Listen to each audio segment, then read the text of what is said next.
என்ன திரும்பிக்கிட்டு உட்காடுறான்? எதுக்குதே இப்படி இருக்கிறீங்களா? ஏய், இம்புட்டு நேரம் சண்டையில என்னை திட்டுன்னு திட்டி வந்து சமாதானம் பண்ற மாதிரி நடிக்கிறியா நீனு? எப்ப பார்த்தாலும் நான் தான் சண்டைக்கு காரணமா? நீங்க எல்லாம் காரணம் இல்லையா? எப்ப பாரு என்னவே குறை சொல்லிக்கிட்டு இருக்கீங்க. எனக்கு நம்ம குறை சொல்லலாமா? நீ சண்டை போடுறதெல்லாம் பெரிய விஷயம் இல்ல. குடும்பம் இருந்தா சண்டை சச்சரவு இருக்கத்தான் செய்யும். அதுக்காக புருஷனை சந்தேகப்படலாமா? சந்தேகம்ன்றது குடும்பத்தையும் அழிச்சிருமா?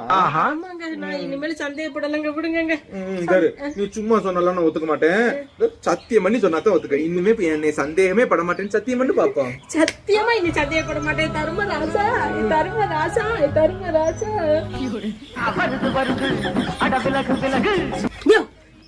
நான் சாம்பார் தானே வீட்டுல வச்சேன். உன் கையில நீ சிக்கன் குழம்பு முடக்குது. எங்க தின்னுட்டு வந்தா எவையா கொடுத்த உனக்கு? மறுபடியும் சந்தேகத்தை ஆரம்பிச்சிட்டியா? பழைய சாம்பார் தான் இருக்குது, கடையில போய் சாப்பிட்டு வரேன்னு சொல்லிட்டு தானே போனேன் உன்கிட்ட. ஆமா, நம்ம மறந்து போயிட்டேன். ஐயோ, முட்டாச்சு மறப்பி.